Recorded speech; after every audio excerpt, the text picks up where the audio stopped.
गरीब साध साध सब नेक हैं, आप अपनी ठोरे, जो सतलोक ले जाएंगे वो साधु कोई और। एक भक्त बता रहा था कि मेरे मामा जी का 5-6 लड़कियां थी और हमारे समाज में लड़कियों को एक अपने ऊपर अपने आप गलत परंपराएं बढ़ाकर हमने अभिशाप मान लिया। उनके दहेज में पता नहीं के खर्चे करने पड़ते हैं, जिस कारण से वो कहता मेरी मामी बात न तन गई थी। 3 लड़कियों का विवाह इकट्ठा रख रखा था, जिसके घनी बेटियां हों तो उन्होंने सोचा एक बार में सारा खर्चा हो जाए, ठीक ठाक निकल जाए। अब जिसकी 3 बेटियों का विवाह हो उसके दिमाग में कितना बर्डन होता है। वो चल कहीं रहा होता, सोच कहीं रही होती है। इसी प्रकार वो बस स्टैंड पर खड़ी थी और ध्यान यही था, उसको ऐसे लाऊंगी, उसको ऐसे करूंगी, वहां से पैसे मिलेंगे।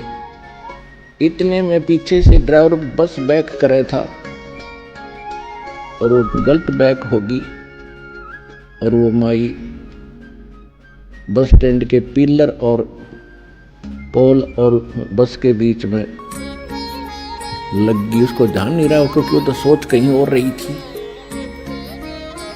वहीं मृत्यु को प्राप्त होगी। तो परमात्मा कहते हैं ये शरीर तेरा जब समय आएगा एक सांस तुझे नहीं मिलेगा। फिर इसके बाद बताते हैं कि इसका एक विकल्प बताया है परमात्मा ने। कबीर ये तन जाएगा सके तो ठाहर ला, एक सेवा कर सतगुरु की। और फिर जो वो बताएं उस आधार से भक्ति कर, गोविंद के गुण गा। ठार का अर्थ होता सपोर्ट। तो परमात्मा कहते हैं ये मनुष्य जीवन तो आपका जो समय आएगा समाप्त होगा और आपका सारा कार्य दरा दराया रह जाएगा। इससे बचने के लिए भी आपने परमात्मा के नाम की, सच्चे गुरु की ये ठाहर लानी पड़ेगी। वो ठाहर लगने के बाद फिर जीवन एक्सटेंड हो जाएगा और वो भी समर्थ परमात्मा कबीर भगवान की शरण में आने से वो ठाहर लगेगी। और कोई न ब्रह्मा जी, न विष्णु जी, न शिव जी, न ब्रह्म, न परब्रह्म ये आपके जीवन को एक्सटेंड नहीं कर सकते। तो यहां परमात्मा कहते हैं कबीर ये तन जावेगा और सके तो ठाहर ला। फिर वो ठाहर बताई है, कौन सी ठाहर लाई? एक सेवा कर सतगुरु की और गोविंद के गुण गा। तो परमात्मा ने स्वयं आकर के वो ज्ञान दिया है जो विशेष ठाहर है, विशेष भक्ति है, जिससे परमात्मा हमारी मदद करते हैं। अब के आप यदि इस मार्ग को ढंग से अपनाकर आजीवन निर्वाह कर दोगे, आपका अंतिम जीवन है मनुष्य का, सदा के लिए सुखी हो जाओगे और सतलोक चले जाओगे, जहाँ कभी मृत्यु नहीं, कोई रोग नहीं, कोई वृद्ध अवस्था नहीं। वहाँ ऐसी ही सृष्टि है जैसी यहाँ पर है। ये डुप्लीकेट है, वो ओरिजिनल है।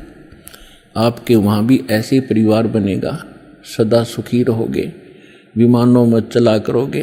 प्रत्येक प्राणी का वहाँ पर अपना इंडिविजुअल विमान है, इंडिविजुअल बड़े बड़े बाग और बड़े बड़ी कोठियाँ हैं। पुण्यात्माओं, परमात्मा का पाना बहुत आसान है। अज्ञानता के कारण हमारे धर्म गुरुओं ने इसको बहुत कठिन बना दिया था। हमारे सद्ग्रंथ बताते हैं सीधा सा मार्ग है, बिल्कुल सिंपल साधारण सा मार्ग है, रास्ता है, साधना है। परमात्मा का नाम जपना है, नाम से मोक्ष होगा। उसकी सहयोगी क्रियाएं हैं, ये 5 यज्ञ हैं, ये भी आप करते रहिए। इतना सा काम है, अपना घर गृहस्थ के अंदर भी जैसी जिसकी सेवा भगवान ने दी है, ड्यूटी दी है, उसको भी करते रहिए और आपको सफलता मिलेगी। जब हम महादुखी हो जाते हैं भक्ति ना करके और हमें जब तक सुख होता है तब तक तो हमारे पुण्य चलते हैं। जब पुण्य समाप्त हो जाते हैं तो हम दुखों का पहाड़ झेल रहे होते हैं। तो उस समय चाहे राजा भी क्यों ना हो, वो परमात्मा की ही शरण जाने की सोचता है। उसको मालूम है कि परमात्मा एक परम शक्ति है और वो दुखी को सुखी करता है। और आप यदि पहले ही भगवान की शरण में होगे तो दुख होंगे ही नहीं। जब तक हम कबीर परमेश्वर की शरण में नहीं आते तब तक हमें अपना प्रारब्ध ही प्राप्त होता है, यानी पूर्व जन्म के अच्छे और बुरों का फल ही मिलता है। और जब हम परमेश्वर कबीर जी की शरण में उनके कृपा पात्र परम संत के माध्यम से आते हैं, फिर पाप कर्म हमें प्रभावित नहीं करते, हमारे केवल पुण्य ही फलते हैं। और प्रारब्ध के अंदर कोई ऐसा बुरा कर्म हमें हानि करने वाला होगा तो वो भी परमात्मा समाप्त कर देते। इसलिए हम भगवान को खोजा करते हैं, इसलिए भगवान की तलाश किया करते थे कि हमें कोई कष्ट ना हो। और भक्ति भी कर रहे हैं और फिर कष्ट जो के तू आ रहे हैं, तो या तो वो भक्ति ठीक नहीं, वो भगवान पूरा नहीं, या फिर आपकी कोई भक्ति में त्रुटि है। इन 3 कारणों से ही हम दुख उठाते हैं। तो कहने का भाव यह है कि परमात्मा स्वयं आकर ज्ञान कराते हैं। और आपका सौभाग्य है कि आप तो पहले ही मालिक की शरण में आ गए हो। जब हम परमात्मा की शरण में आ गए तो घर के काम भी पहले से अच्छे होंगे, क्योंकि हम दुखी होकर भगवान से सुख ढूंढने जाते हैं। आप सुख में आ गए या दुख में आ गए, तो अब तो दुख होगा ही नहीं। और जो हो भीगा कोई कर्म सख्त होगा, हल्का करके टाल देंगे परमात्मा के गुणों में, ऐसा लिखा है। और वो यहाँ आपको प्राप्त भी होगा। अब जो भक्त यहाँ दुखी होकर आए हैं वो चिंतित ना हो कि हमने तो अभी दुख में ही याद किया है भगवान को, हमारी फरियाद कैसे लगेगी। ये उनके लिए है जो परमात्मा ठीक ढंग से जिनको मिला नहीं, संत मिला नहीं, और फिर किसी अन्य साधना में, और वो उन भगवानों के आगे जाके आप पुकार करते हो, क्योंकि वो ना आपको हानि कर सकते थे ना लाभ दे सकते थे। कौन कौन? श्री ब्रह्मा जी, श्री विष्णु जी, श्री शिव जी, और इनके अंतर्गत अन्य 33 करोड़ देवता। श्री दुर्गा जी ब्रह्म और परब्रह्म, जिसे सर पुरुष और अक्षर पुरुष कहा गया, श्रीमद् भगवद गीता अध्याय 15 के श्लोक 16 में। ये आपको केवल वर्क डन दे सकते हैं जैसा आपने पुण्य और पाप किए हैं। और आप आज तक जब आप सुखी होते थे भगवान को याद करते ही नहीं थे, और दुखी होते थे तो इन्हीं के आगे रोते थे, ये कुछ कर ही नहीं सकते। तो परमात्मा उस समय की बात सुना रहे थे कि अब तुम रो रहे हो इन भगवानों के सामने, अब तुम्हारी अर्ज सुनेगा कौन। आज आप उस परमात्मा की शरण में आ चुके हो जिनके इस मंत्र में, सतनाम में, सतनाम का अर्थ होता सच्चा नाम, राइट वर्शिप, राइट मंत्र, यानी ठीक मंत्र, सच्चा मंत्र, उसको सतनाम कहते हैं।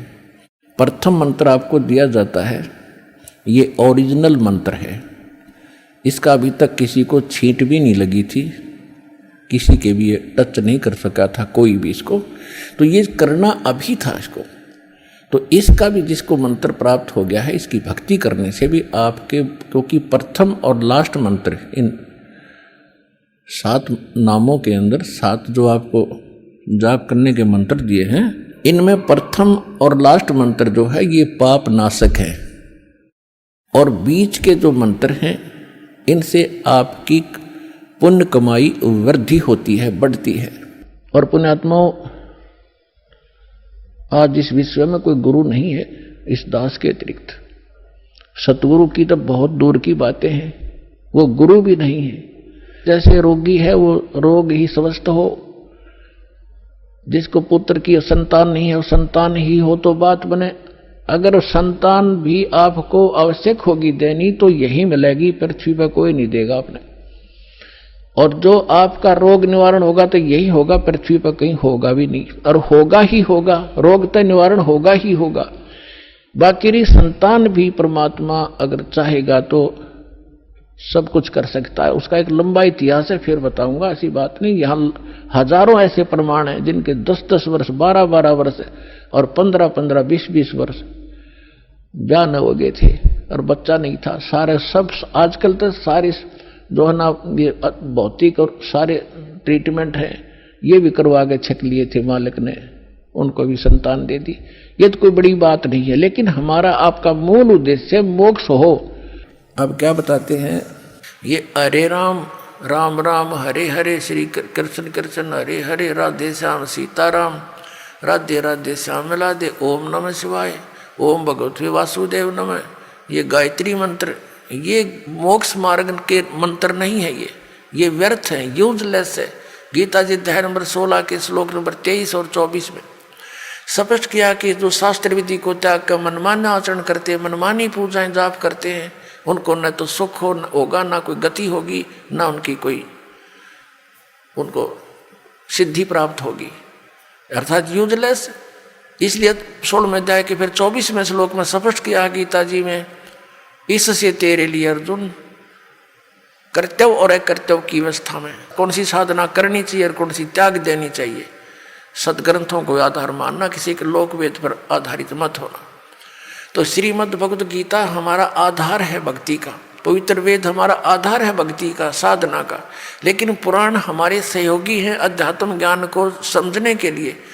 और जो पुराणों के अंदर वेदों और गीता वाला भक्ति विधि है, वो तो वेदों और गीता का ही है, वो तो हम उन्हीं से ग्रहण करेंगे। बाकी अन्य उसके अंदर उस ऋषि वक्ता, पुराण के वक्ता का अपने घर का ज्ञान है जो वेदों और गीता से नहीं मिलता, वो हमने स्वीकार नहीं करना। अब गीता ज्ञानदाता कहता मेरा एक ओम अक्षर है, नथिंग एल्स, और कोई जाप ही नहीं है।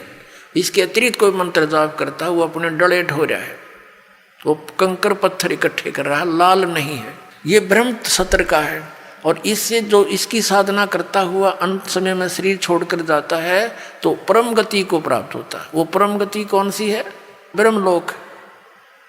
और गीता जी अध्याय नंबर 8 के श्लोक 16 में कहा कि ब्रह्मलोक पर्यंत वहां तक गए हुए सभी पुनरावृत्ति के अंदर है। अब 17वें अध्याय के गीता जी के 23वें श्लोक में कहा है कि उस सच्चिदानंद घन ब्रह्म के पाने का 3 मंत्र का जाप का निर्देश है, नथिंग एल्स। निर्देश माने नथिंग और कुछ नहीं, सिंपल ओनली डायरेक्शन।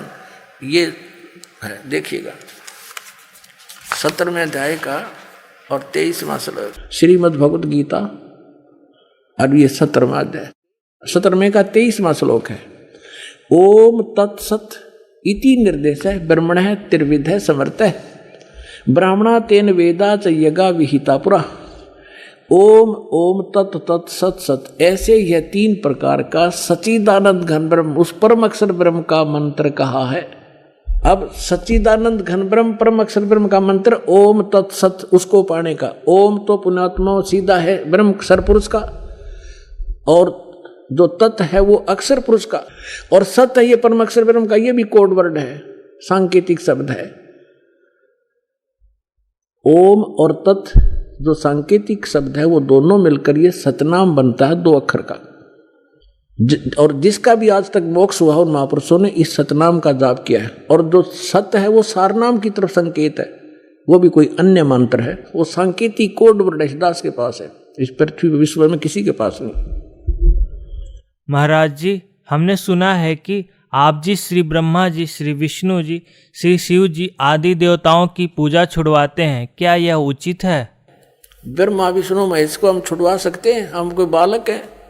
परमात्मा कबीर जी आदरणीय गरीबदास साहिब जी को सतलोक लेकर गए थे, वह सब सतिथि से परिचित करा कर, ब्रह्मा विष्णु महेश की सतिथि से परिचित करा कर वापस छोड़ दिया। उसके बाद उन्होंने कहा था, तीनों देवा कमल दल बसे, ये ब्रह्मा विष्णु महेश, प्रथम इनकी वंदना फिर सुन सतगुरु उपदेश। उन्होंने कहा था कि ब्रह्मा विष्णु ये तीनों देवा कमल दल में बसते, हमारे कमलों में, इन दलों में अंदर रहते हैं, और प्रथम इनकी वंदना, ये मंत्र जो करते हैं हम इनकी साधना करते हैं, और फिर सुन सतगुरु उपदेश, सतगुरु के ज्ञान को सुनो और उसका पूरा कंप्लीट कोर्स लो, तब ये बात बनेगी। अब ब्रह्मा विष्णु महेश हमारे कोई दुश्मन नहीं है। कई कहते हैं कि आपके गुरु जी तो ब्रह्मा विष्णु महेश को छुड़वाते हैं। ब्रह्मा विष्णु महेश को हम छुड़वा सकते हैं? अब जैसे ऊर्ध्व मूलम अधः शाखम, ऊपर को जड़ वाला, नीचे को तीनों गुण रूपी शाखा वाला, उल्टा लटका हुआ संसार रूपी वृक्ष है।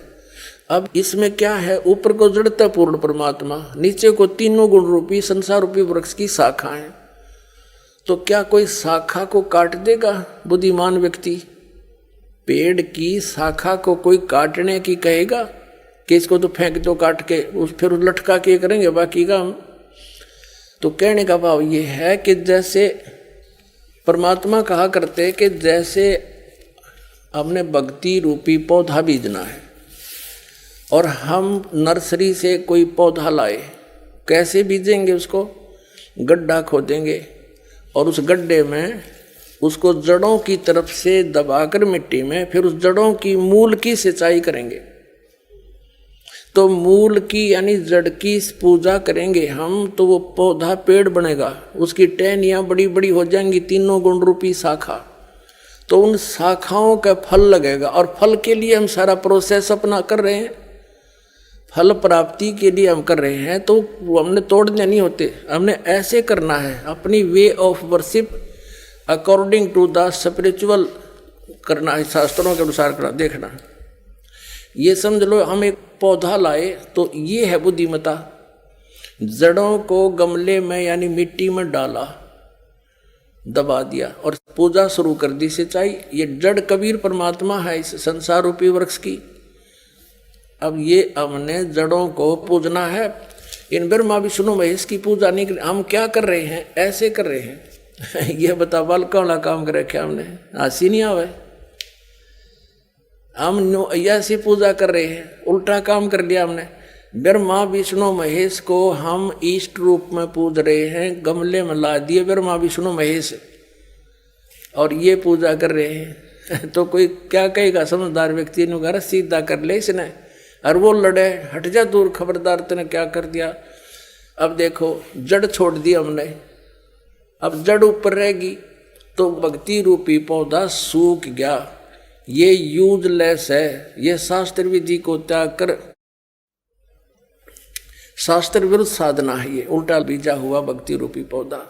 और हमने ऐसे करने को कहा, तो इसमें इसकी पूजा करेंगे भगवान कबीर साहब की, फिर हमारे शास्त्र अनुकूल कर्म बनेंगे। शास्त्र अनुकूल संस्कार होने से ये फल ब्रह्मा विष्णु महेश ने देना हमारे को, क्योंकि यहाँ के ये प्रधान है, इविन का फल लगेंगे। अब इसका प्रमाण देते हैं। अपने आत्माओं परमात्मा ये कहा करते, तुम साधना ठीक करो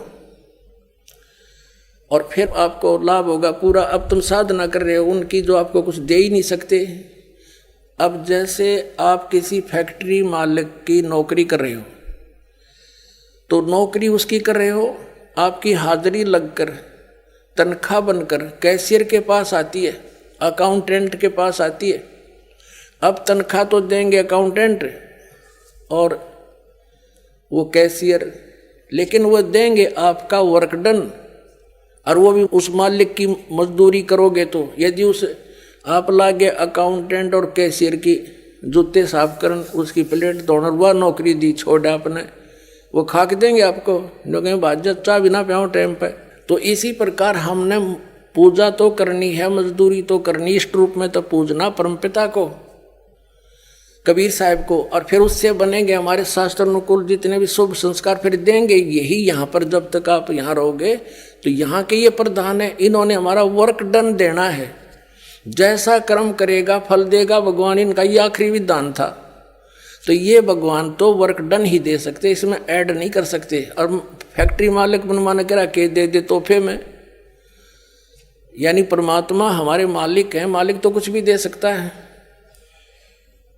अब और थोड़ा सिखा दिखाते हैं, क्योंकि कंसेप्ट इससे जुड़ा हुआ है। इसी गीता जी अध्याय नंबर 3 के, ये श्रीमद् भगवद गीता अध्याय नंबर 3 के आपको दिखाते हैं श्लोक 10 से लेकर 15, ये देखिएगा।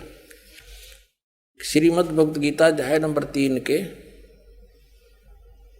और श्लोक नंबर 10। प्रजापति ब्रह्मा ने कल्प के आदि में यज्ञ सहित प्रजाओं को रचकर कहा था, तुम लोग इस यज्ञ के द्वारा, यज्ञ माने धार्मिक अनुष्ठान, शास्त्र अनुकूल वृद्धि को प्राप्त हो। यह यज्ञ तुम लोगों को इच्छित भोग प्रदान करने वाली हो। 11वें में कहा है, यज्ञ के द्वारा देवताओं को उन्नत करो और वो देवता तुम लोगों को उन्नत करें।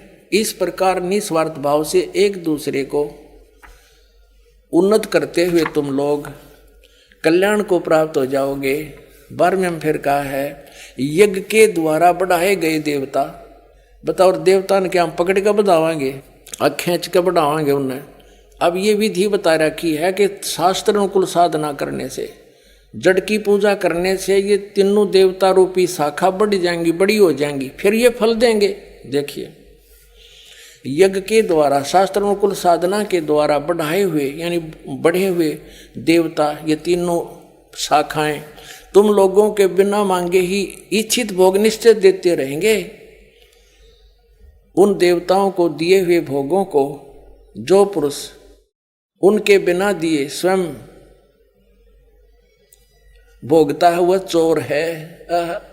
अब क्या सिद्ध हो गया कि जैसे हम मूल की पूजा करेंगे, मूल की यानी जड़ की पूजा करने से टहनी बड़ी हो जाएंगी, ये देवता बढ़ गए, बड़े होकर ये फलों से लथपथ हो जाएंगी, ये टहनी बिना मांगे देंगे अपने आप, क्योंकि हम मूल की पूजा कर रहे हैं तो अपने आप इनका बस की बात नहीं, देने पड़ेंगे फल हमारे को। आगे देखो, और जो फिर कहते हैं धर्म दान नहीं करते तो वो तो चोर हैं, वो फिर स्वयं भोगता है बिना उनको दिए यानी बिना कुछ दान किए तो चोर है। 13वें में कहा है, यज्ञ से बचे हुए अन्न को खाने वाले श्रेष्ठ पुरुष सब पापों से मुक्त हो जाते हैं, और जो पापी लोग अपने शरीर पोषण के लिए ही अन्न पकाते हैं वे तो पाप ही खाते हैं। इसका कहने का अर्थ यह है, अपने आत्माओं यहाँ पर सतलोक आश्रम बरवाला जिला हिसार हरियाणा में पूरे विश्व में एक ये स्थान है जहाँ शास्त्र अनुकूल साधना होती है।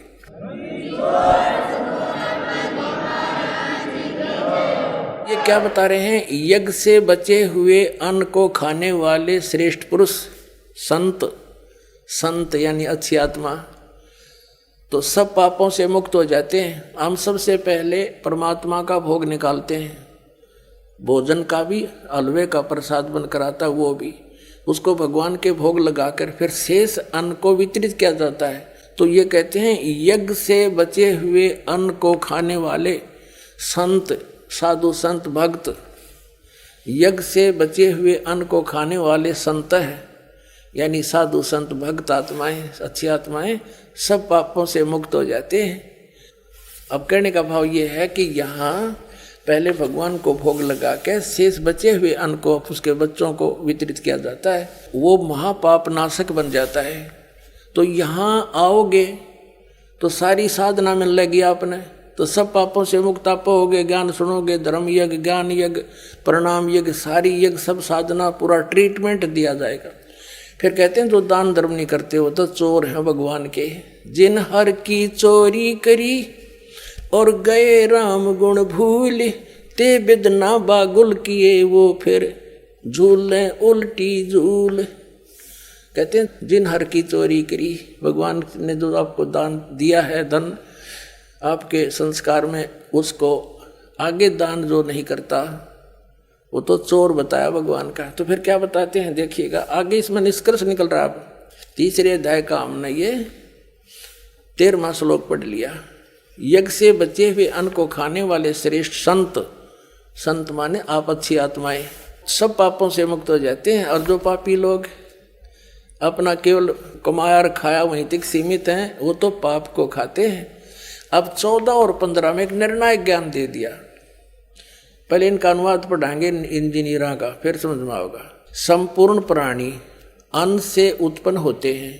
अन्न की उत्पत्ति वृष्टि से होती है, वृष्टि यज्ञ से होती है। यज्ञ इसका अर्थ है शास्त्र अनुकूल कर्मों से जो होता है वो विहित कर्मों से उत्पन्न होने वाले हैं। यज्ञ यानी धार्मिक अनुष्ठान। और कर्म समुदाय को तू ब्रह्मो उद्भवम, इन्होंने ब्रह्म का अर्थ वेद कर दिया है। कोई बात हुई? ब्रह्म का अर्थ वेद कर दिया। ये लिखना था कि देखो हम यहाँ पर आए इस काल के लोक में, तो हमने कर्म करके ही मिलेगा, ना कति नहीं मिले। तो कहते हैं ये कर्म लगाए ब्रह्म ने बनाया विधान यहाँ का, और ब्रह्म की उत्पत्ति हुई परम अक्षर ब्रह्म से, उस परमात्मा से, सच्चिदानंद घन ब्रह्म से। इसका अर्थ तो ये है, लेकिन इन अज्ञानियों ने कुछ ज्ञान तो था नहीं, सारे उल्टे अडंगे अड़ा दिए। ये देखिएगा, कर्म समुदाय को तू वेद से उत्पन्न नहीं, ब्रह्म से उत्पन्न हुए, और ब्रह्म अक्षरम उद्भवम अविनाशी परमात्मा से, यहाँ ब्रह्म लिखना था, ब्रह्म ये काल अविनाशी परमात्मा से उत्पन्न हुआ जान। इससे सिद्ध होता है कि सर्वगतम ब्रह्म, सर्वगतम माने सर्वव्यापी परमात्मा, सबका मालिक, सदा ही यज्ञों में प्रतिष्ठित है। वो इष्ट रूप में पूज्य है, वही प्रतिष्ठित है सभी यज्ञों में, उसको इष्ट मानकर पूजा करनी चाहिए। इसका निष्कर्ष ये निकल गया। अब हम उस परमात्मा को इष्ट मानकर पूजा करेंगे तो हमारी शास्त्र अनुकूल साधना होगी। और इसमें कहा है कि सारा जो शास्त्र अनुकूल साधना करने से हमारे शुभ संस्कार बनेंगे। ये भक्ति रूपी पौधा बड़ा होगा, ब्रह्मा विष्णु महेश के पास हमारे संस्कार जाएंगे, और ये बिना मांगे आपको देंगे, आपको बिना मांगे देंगे। जैसे फल लदपत हो गए टहनिया के, आप भी खाओ, रिश्तेदार भी ले जाओ, और पड़ोसी भी तोड़ ले जाओ, तो भी समाप्त ना हो। तो इतना इस प्रकार हमारा ये पूरा भक्ति क्रम पूरा होता है। तो हम आपको सबसे पहले परमात्मा ने कहा है कि तीनों देवा इन कमल दलों में बसे, ये ब्रह्मा विष्णु महेश, और प्रथम इनकी वंदना, और फिर सुन सतगुरु उपदेश। तो हम इनकी पूजा नहीं कर रहे, हम किसी का किराया दे रहे हैं। जैसे हम टैक्स भर रहे हैं बिजली का, हम बिल भर रहे हैं इसका टेलीफोन का, वो पूजा थोड़ी कर रहे हैं, वो तो हम उनको दे रहे हैं, तो वो हमारी सुविधाएं जारी रखेंगे, नहीं देंगे तो कनेक्शन काट देंगे। तो हम शास्त्र अनुकूल साधना कंप्लीट कोर्स ना करके अपनी अपनी डफली पीट रहे हैं, जिस कारण से हम परमात्मा से मिलने वाली साधना से वंचित होकर के हम नास्तिक होते जा रहे थे। अब परमात्मा ने दया करी आपके ऊपर और इस दास के ऊपर। इस दास को बनाया वो तत्वदर्शी संत, और जो ज्ञान परमात्मा 600 वर्ष पहले छुपा गए थे खजाना, इस दास को चाबी दे दी। अब दास ने खोल दिया उसके बच्चों के सामने। ये देखिएगा, ये हमारा बॉडी का चित्र है, इसमें ये कमल बने हुए हैं। ये मूल कमल में गणेश जी, और इसका ये किलियम जाप है, और इससे ऊपर स्वाद चक्र अनुष्ठान, ये स्वादिष्ठान अनुचक्र भी कहते हैं। इसकी 4 पंखड़ियां, इसकी 6 पंखड़ियां दूसरे कमल की, और सावित्री ब्रह्मा इसका ओम जाप है। यहाँ लक्ष्मी और विष्णु का जाप है, ये नाभि कमल है, और इसका ये हरियम जाप है। ये शिव और पार्वती रहते हैं, यहाँ परमात्मा ने इनको मंत्र दिया था, ये मंत्र। तो उसके बाद ये उनके शिष्य बने थे, उसके बाद शंकर भगवान इसी का जाप करते, इसलिए सोहम जाप यहाँ इसका कहा गया। अब यहाँ देखिएगा, ये दुर्गा है, इसका ये 16 पंखड़ियों का कमल है, कंठ के अंदर है, और ये इनका जाप है। और यहाँ और आगे अलग, ये तो फिर केवल मालिक ने संदेश दिए हैं। अब ये हैं इस शरीर से, इस पिंड से निकल यहाँ तक बरी होने के लिए हमने ये मूल मंत्र जाप करने हैं। कैसे करने हैं ये नहीं खोलूंगा, वो तो जो उपदेश लेगा उसी को बताऊंगा। अब ये तो हो गया कि ये 5 नाम हम जाप करेंगे, तो ये 5 नामों का हम साधना करेंगे, पूजा नहीं है ये। अब हमने इन भगवानों का कर्जा ले रखा है, यहाँ फंस रहे हैं, इनसे लाभ ले रहे हैं, हम ऋणी हो रहे हैं। इस मंत्र से हम इनका ऋण उतारेंगे, और ये इन देवताओं के मूल मंत्र है, इनसे लाभ लेने के। जैसे एक भैंसा होता है, जोटा होता है, या ये सांड होता है, जो जिसको खागड़ बोले हमारे यहाँ अंकल कहते हैं, उसका उनका एक मंत्र होता है ना, उसने भैंसा भैंसा करते रहो, कति नहीं सुने। अरे एक बार उसको कह दो हुर्र, वो यूं देखेगा, और मनमाना भाग ले उस तरफ, तो वैसा तो उसका अलग नाम है और वो मूल मंत्र है जो उसने पकड़ कर खींचेगा, प्रभावित करता है। तो ये मंत्र मूल मंत्र हैं देवताओं के, जिनके ये वश हैं, ये आपको ऑटोमेटिकली आपकी तरफ आकर्षित होना शुरू कर देंगे और आपको पूर्ण लाभ प्रारंभ देना शुरू कर देंगे।